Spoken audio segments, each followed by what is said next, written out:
Hello everyone, welcome back. New classes bye Saroj ma'am. आप सभी का स्वागत है। आज हम करेंगे हरियाणा जीके में नदियों पर बनाए गए बांध, जो कि एक इम्पोर्टेंट टॉपिक है। यहाँ से आपका एक क्वेश्चन जरूर बनता है। चलिए स्टार्ट करते हैं। बांध, बैराज क्या होता है? एक अवरोध होता है जो बहते पानी को रोकते हैं। वो जो बांध होता है वो बहते हुए पानी को हम रोकते हैं। किस प्रकार से रोकते हैं, ठीक है ना। बांध बनाने का जो उद्देश्य होता है वो क्या होता है? पेयजल, पीने के जल के लिए बनाया जाता है। विद्युत, बिजली बनाने के लिए भी हम बांध का प्रयोग करते हैं। बाढ़ से बचने के लिए भी हम जब बहुत ज़्यादा फ्लो होता है तो उसको रोकने के लिए बांध का प्रयोग करते हैं। भूमि की सिंचाई के लिए भी हम बांध का प्रयोग करते हैं, ठीक है। बांध का निर्माण हम किस तरीके से करते हैं? मिट्टी चैक, चिकनी मिट्टी से, कंक्रीट से और लकड़ी से हम बांध का निर्माण करते हैं, ठीक है। बांध के प्रकार क्या क्या हो सकते हैं? गुरुत्व बांध हो सकता है, चाप बांध हो सकता है, रॉकफिल बांध हो सकता है और तटबंध बांध हो सकता है,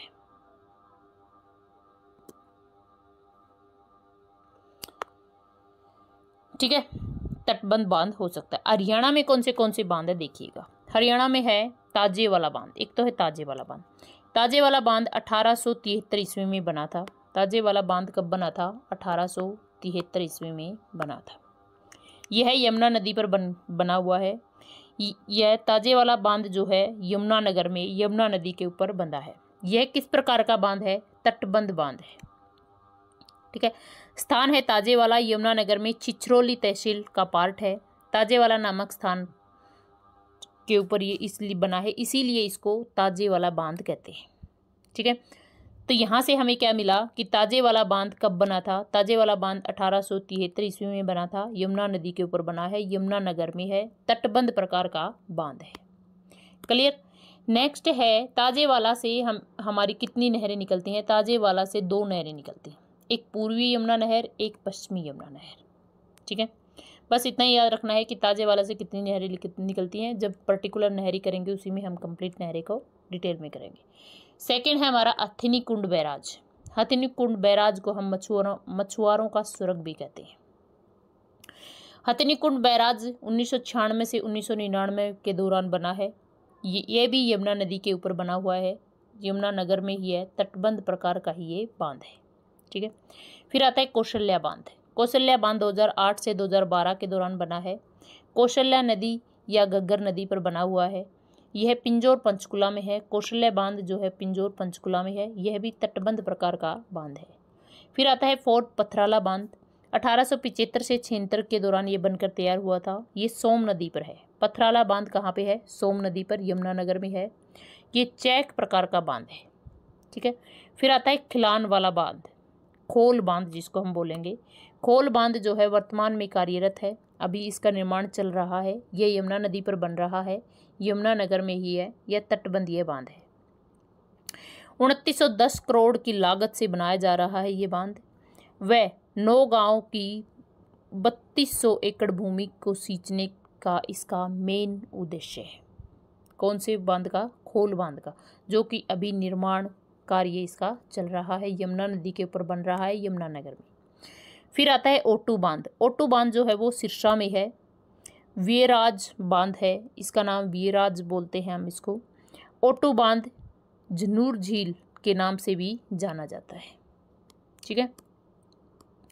नेक्स्ट है हमारा जो ओटू बांध है, इसका निर्माण 1896 में घग्गर या हाकरा